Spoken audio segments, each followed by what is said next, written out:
After attacking Gaza for nearly 5 months, the Israeli Prime Minister is focusing on Rafah. Benjamin Netanyahu says a ground offensive is vital to eliminating Hamas, and any ceasefire would only delay the inevitable. But what about the 1.5 million Palestinians trapped there? This is Inside Story.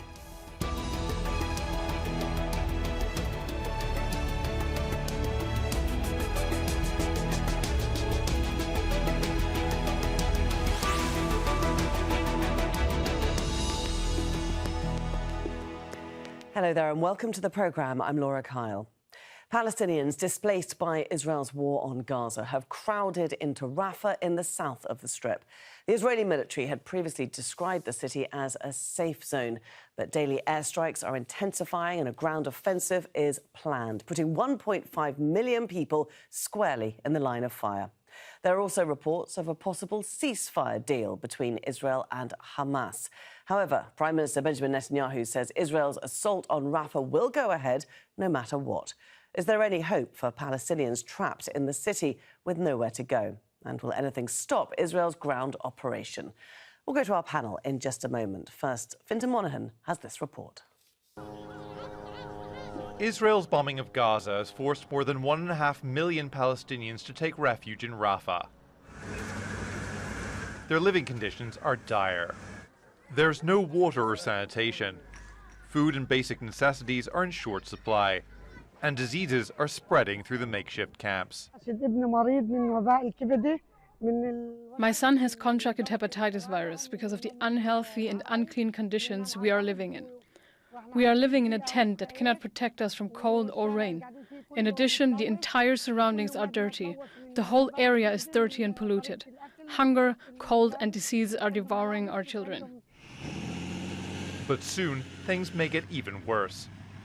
Israel is determined to launch a ground assault on the city. While there's been talk of a potential ceasefire, Prime Minister Benjamin Netanyahu says it would only delay the military offensive, which he says is essential to defeating Hamas and ensuring Israeli security. We cannot leave a quarter of Hamas's terrorist battalions intact. No one would do that in the case of fighting ISIS. You wouldn't leave a quarter of ISIS intact in a defined territory. You wouldn't even think about that, and you didn't. America finished the job with its allies. We will finish the job here with our brave soldiers. The United Nations and aid agencies have warned a ground incursion into Rafah would lead to civilian deaths. Even Israel's biggest ally, the United States, has said now is not the time for an assault. No attacks on Rafah should take place given current circumstances, and we will keep pressing that. We've heard what Israel has said. They have not gone in to attack Rafah, and we will keep engaging and urging and pushing in that direction to ensure that that does not happen. A ceasefire would give Palestinians some reprieve after months of bombardment and deprivation. But if an Israeli ground offensive does come, there may be no way for them to get out of harm's way. Fintan Monaghan, Al Jazeera for Inside Story.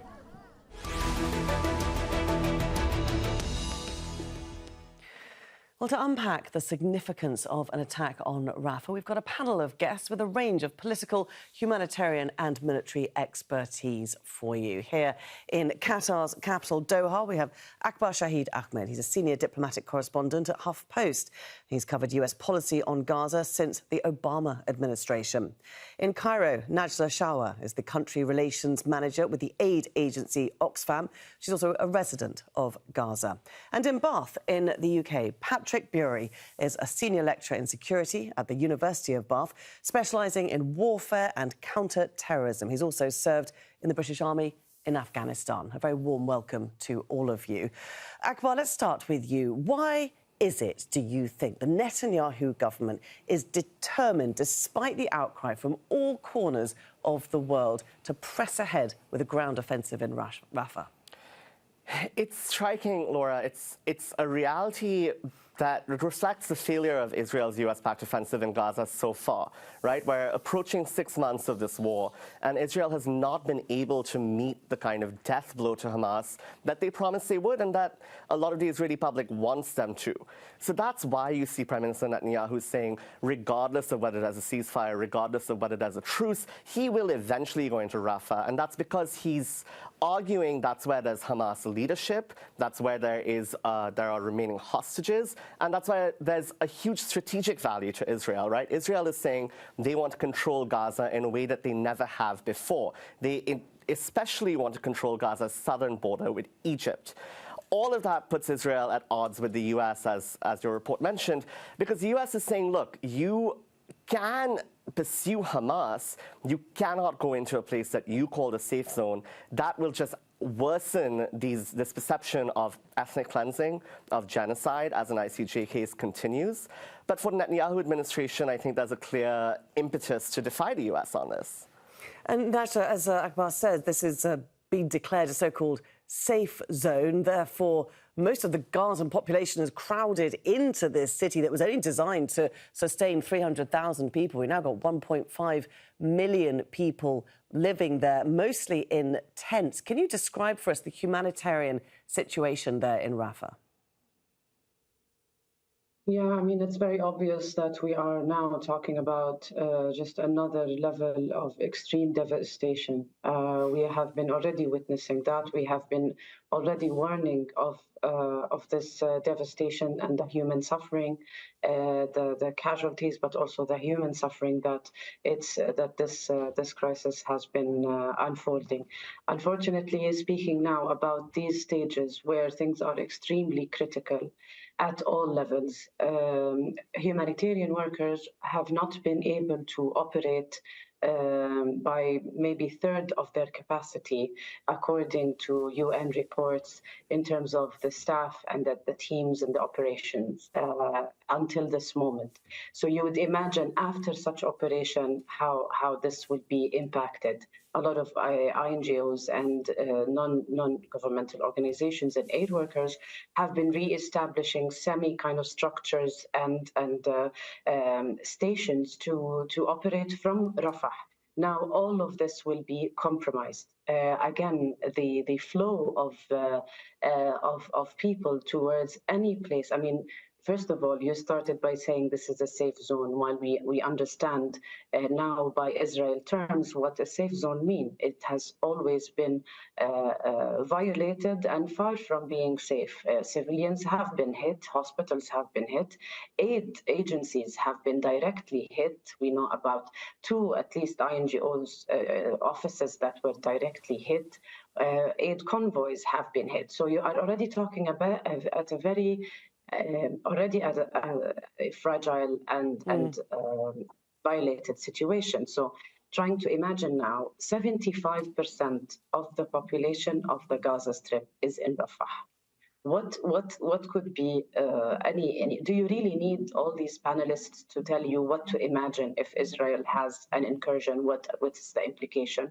I think it's very clear that we are going to see more suffering of more people, especially vulnerable people, while everybody in Gaza Strip, according to all kinds of studies and all the work that we've been doing, tells you that they are in need. Every person. Let's bring in Patrick at this stage, because he's got direct experience of urban warfare. And Patrick, we're not even talking about urban warfare in the usual sense here, are we? We're talking about a tented city. Can you give us an idea of militarily what a ground invasion into Rafah would look like?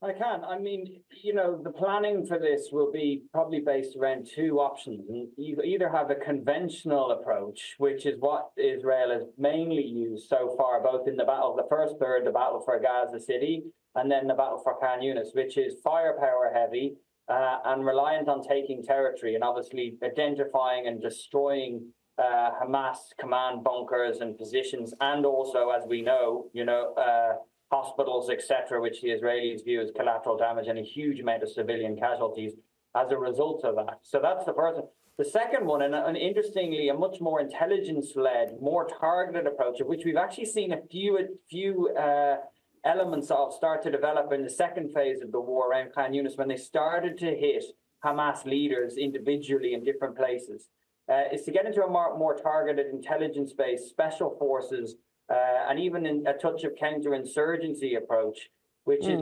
less forceful and much more targeted. The Israelis actually pioneered this after the Intifada in 2006 and helped and even earlier, and helped the US pioneer it against Al-Qaeda in Iraq, around that time too. So they know how to do it. But the question is the political imperative and the goals. It's like coming back to what Netanyahu says. He says that there's 25 conventional battalions or something, a quarter of the conventional battalions left. And so their reckoning is, we've got all this support after the attack internally, let's just keep rolling. I mean, I find that I understand the fear from the Israelis, of course, but from a Western military perspective, the inability to protect civilians at such a scale of which the Israelis have demonstrated is really beyond comprehension to me as a former military officer. And we've seen, as Najla mentioned, near daily bombing of Gaza, despite it being a safe zone. Just on Monday night, we had 8 civilians killed in a house near the Kuwait hospital that was targeted by an airstrike. Do you think the reason for these airstrikes could be that they are clearing the way for a ground invasion? That's hard to say, absolutely, without the intelligence. They will obviously have some sort of intelligence which is fed to a targeting cell. They'll do their collateral damage assessment. And when the military necessity of the target is balanced versus the collateral damage, say in the West, for example, when we were in Afghanistan, we wouldn't be able to use this sort of weapon system if there was any hope that a civilian might be killed. Now, Israel can say, well, we're going through this process, but our actual weighing of how many civilians is acceptable for this military target is different. So that's what's going on. Now, what you would expect to see if they launch an offensive is, I would say, some more bombardment, some special forces raids, some attempts to route clear, and then they'll break down the remaining territory around Rafah into sections and probably sequentially go into them potentially. Akbar, we've had the US very clearly saying it will not support a Rafah invasion until it sees a clear evacuation plan. Now, one has been presented now to the Israeli War Cabinet. We don't know the details of that. But can we imagine, or is the US imagining what the evacuation of 1.5 million civilians would look like? It's unimaginable. It's unprecedented. It's unimaginable. There's not a capacity in the US government, much larger than the Israeli government and military. Within the US aid machinery, there isn't the capacity to imagine this evacuation. So it's really tough to imagine the Israelis have a realistic plan for this. And I think that's why you see US officials saying very openly, in a way they haven't, the rhetoric has certainly shifted, right? Openly, they are now saying, Israel, you cannot do this. You've seen them say this in Washington, but also importantly in New York at the United Nations, right? Where the US is now talking about a temporary ceasefire for the first time ever. And I think that's because of the strategic implications of a Rafah offensive. The humanitarian toll would be undoubtedly huge, right? But let's think about a region that's already on a knife's edge. Let's think about the fact that Ramadan is now less than 2 weeks away. Tensions are really high, extremely high in the occupied West Bank as well, extremely high in Jerusalem. And the US is looking at that picture and thinking, if Rafah becomes this bloodbath that it's almost certain to become whenever they go in, when that happens, how does the region react, right? How do Iran and its proxies react? The US has a failing strategy towards the Houthis in Yemen, right? The US is concerned about Hezbollah in Lebanon. How does everyone react to this? Right now, Israel and the US don't have answers to that. And I think what's critical there is just when will the US decide to use its leverage in terms of actual military and intelligence support we know they're providing for this campaign? When will that be called into question rather than just having a rhetorical shift? Absolutely, because Najla, at what point is Israel going to listen to world opinion anyway? I mean, it has the ability, we've seen, to stomach extraordinary collateral damage, and it does just seem to be forging ahead with the most extreme right-wing views in the Netanyahu government, who clearly do want to go into Rafah. who want to go in, right, and who have a narrative that we've seen very, very openly from this government, saying not only do we want to, punish Palestinians wholesale, right, for the actions of Hamas, but we want to take full control of Gaza, right? You've seen them use this phrase, from the river to the sea, which ironically Israel supporters don't want Israel critics using, but they are saying that. So that means they have to kind of have this huge advance. I think what's critical to remember there is the US and Israel will be paying the price for this for months and years and decades to come, right? So while Israel can stomach the criticism today and finish its operation and say, you know what, we're done, what does this mean for Israel's ability to survive in the region for the next 5, 10, 15, 20 years? I think that's the really scary question. Well, let's just put that to Patrick. I mean, say the US pulled the plug on its weapons delivery today. How much longer could it continue? Actually, do you know what I want to pick up on is the last contributor's point first, which is, he's exactly right. I think Israel is starting to lose sight of the strategic situation here in favor of the operational, and it's alienating people in the West. It is happening now that it needs, it's alienating its ally in the US. And if it goes into Rafah, I don't think they really understand it. I know where they're coming from. They think this is a bad neighborhood. We have to show that we're tough and we have to deal with this head on, or someone else will have to deal with it again and we'll take casualties again. So I understand where they're coming from. And I understand how they've got, I don't support it, but I understand up to this point to a degree, although I think the collateral damage problem is terrible. But here's my fear. I fear for Israel if they go in for this in the longer run. That's it. And if I was working in Israeli security, I'd be fearful too. On your point, Najla, just okay, but just to let Najla pick up on that and bring her back into the discussion. Do you think Israel is alienating the West fast enough? Because it doesn't seem to be paying any attention. Exactly.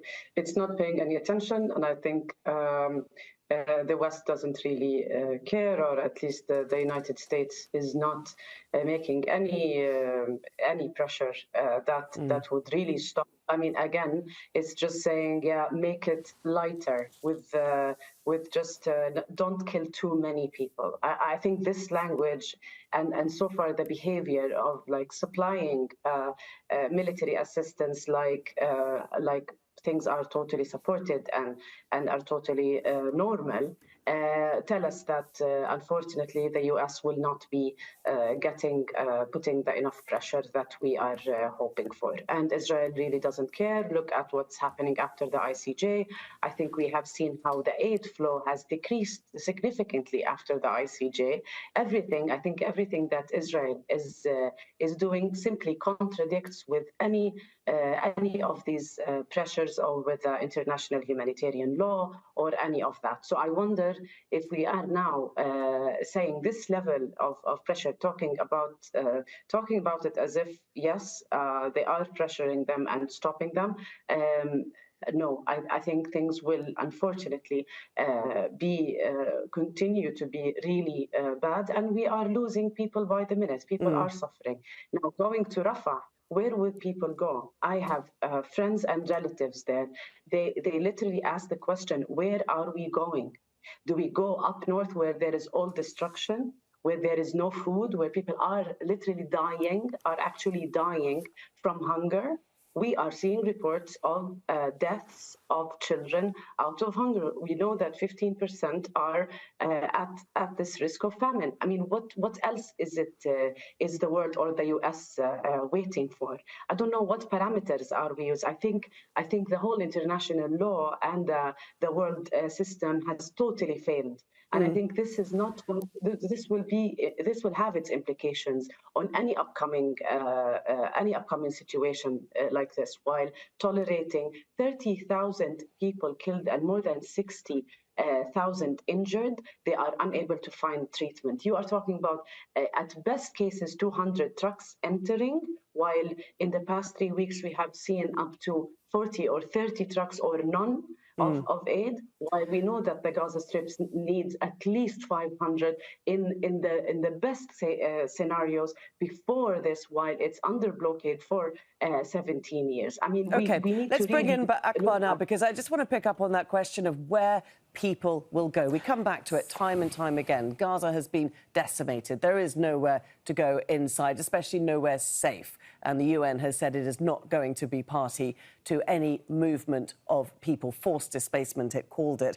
Akbar, I want to ask you what you think of satellite pictures that we're seeing on the border with Egypt, where we see them preparing a buffer zone, where we see them preparing a walled camp. Cairo has denied that anything is happening there. But does Netanyahu, perhaps does the US even, see a route out for Palestinians via the Rafah crossing into the Sinai Peninsula in Egypt? Cairo has denied it, and importantly, Laura, they don't want us talking about it. They have actually gone after journalists who have been revealing the creation of this buffer zone within Egypt. So that's an important thing to remember. But it's undeniable that it is happening. It would be a disaster for Egypt, which important to remember that Egypt is also a key U.S. ally, right? Biggest Arab country, very close to the American military. The U.S. has said we will not let this happen, but again, we haven't seen the U.S. use its levers to prevent any broad-scale push into Sinai. I still think it's unlikely, just because Egypt would be extremely opposed to it, and I think many Palestinians would be very opposed, right? It's important to remember something like 80% of Gazans are themselves descendants of refugees, of displaced people. They do not want to feel they are being pushed out of their land yet again into another foreign space with no guarantee of when they could return. And I do just want to pick up on the point about northern Gaza, because I think that's a really important point as well. In terms of the U.S. levers to alleviate this, if we zoom out a little bit, the U.S. wants us to be talking about trucks, right? 40 trucks, 200 trucks, 500 trucks. And what aid experts and even some people within government are saying is that is just a deranged measure. We cannot be thinking in those terms. Let's think in a bigger sense where there are pockets of famine in northern Gaza, and there are many entrances through Israel that could be used to bring in humanitarian aid if the U.S. and Israel chose to do that. Right now, they're not choosing to do that. So I think as we're looking at Rafah and we think, oh, can they do this in some kind of humane way that would take care of these civilians, but allow them to meet their military objectives? The record is very clear, right? And the actual U.S. leverage in terms of taking care of Palestinian civilians has not been used. And we aren't seeing any statements from the U.S. or any openness from the Israeli side to let that shape the operation in Rafah. Patrick, we know that the Israeli army is in the north, in central Gaza. I mean, it's across the whole of the Strip. It is still trying to hold on. It's still fighting battles in the north and other parts of Gaza, Khan Yunis. Give us an idea of how difficult it is to hold on to an area on one front whilst launching another offensive on another. Does Israel have the resources to cover the whole of the Strip? In a word, yes, I think it does. Its big strategic worry was a Hezbollah attack from the north, and we saw obviously some fighting, but it never really got to the escalation level of Iran activating a proxy in a major strategic way, which would then have Israel fighting on two fronts. That's its worst case scenario. It hasn't had to do that. It's sent some of its reservists home, and it does have the military power, as it were, to take and hold ground in Khan Yunis, Gaza City. And down in Rafah. The difference is, of course, there's going to be some battles. This is now the pockets of resistance that are left are fighting like an insurgency. You know, they can hide, they can blend in with civilians. They're not going to just stand and fight like they did in the early phases. And so they're going to take casualties. There's going to be intermittent battles. There's a whole tunnel network that they're still fighting through. So, but this isn't at the scale that we saw in the initial fights. Of course, you know, if you look at actually the way the casualties have gone, it was very fast to 15,000, very fast to 20, and then started to slow down. You know, in one way, thankfully, although it's all too much. You know, still, I would say, just coming back to the other contributor about the West, you know, it is growing. You've had a U.S. Air Force person immolate themselves to death outside the Israeli embassy yesterday. You've had the BBC leading with stories of Gazan families who've lost 103 relatives over on their website today and yesterday. And you've had the Dutch refuse, you know, by law, their courts order them to stop supplying the Israeli parts for the F-35 jet. So there is movement. You can say, yeah, it's not good enough at the governmental level. You've had Ireland and Spain table motions about trade deals and supplies to Israel too. So there's things happening, but maybe obviously not enough, quick enough. Najla, you're a Gaza resident. We've got Netanyahu saying from day one that he will not stop until he has total victory. And to him, total victory is the elimination of Hamas. I think there has been a stepping back in that rhetoric over the few months and the acceptance that you simply cannot eliminate Hamas in Gaza. So what do you think total victory would look like for Netanyahu? I mean, that's a good question. I'm not sure if I have a very intelligent answer, but as a Palestinian and as a Gazan, I think Israel simply wants to control back the Gaza Strip and wants to control as much as possible from the Palestinian land and doesn't really care about any agreements in the past or even any of the Palestinian Authority channel of negotiation. But that's my personal, as a Palestinian, unfortunately, I'm very worried that I will never be able to go back, and the same for those who are now in Gaza or are going to seek refuge. I think it's a very troubling another 1948 kind of scenario in our heads since that day we were ordered to leave in October 13th. Akbar, how much is the US considering the day after the war in Gaza? What is the plan for the governance of the Strip, for the rebuilding of the Strip? Is it focused enough on this? The US plan, I first broke news of this in January, the US plan is very much focused on an Israel-US Saudi Arabia deal that would allow Saudi funding to come in, maybe some other Arab states to come in and help reconstruct Gaza under a Palestinian Authority that does not include Hamas. That's what they want. That doesn't mean they can get there, right? I mean, you've seen this week some reshuffling on the Palestinian political side that may inch towards a new Palestinian government for the West Bank and Gaza. But all of that to say, these are post-war plans, and right now we still don't have a plan to end the war. And to your question from Netanyahu, total victory, I think that's just not a victory, right, that Israel can claim. And I think that's sort of the issue here right now is Israeli society is so fractured. Netanyahu himself is so alienated, angry, right, and desperate to cling on to power that I don't know when we can get Israel turning around and saying, okay, we're done. So while post-war conversations are happening, I think you could get some sort of veneer of stability. You've sown the seeds of huge instability to come. And this goal of eradicating Hamas, as you mentioned, even the Israelis have kind of drawn back from that. Right now they're saying, we're not eradicating, we're just degrading, right? And okay, and then what you do, right? Sort of 3 years down the line when they are resurgent. They've already been resurgent amid the war when there are Israeli forces in Gaza. And I don't think that planning is happening yet in Washington or Tel Aviv. OK, it's been a really interesting discussion today. Thank you very much, everyone, for joining us. Akbar, Shahid, Ahmed, Najla, Shawa and Patrick Bury. And thank you, too, for watching. You can see the programme again anytime by visiting our website. That's aljazeera.com. For further discussion, do go to our Facebook page. That's facebook.com/AJ Inside Story. You can also join the conversation on X. Our handle is @AJ Inside Story. From me, Laura Kyle, and the whole team here, it's bye for now.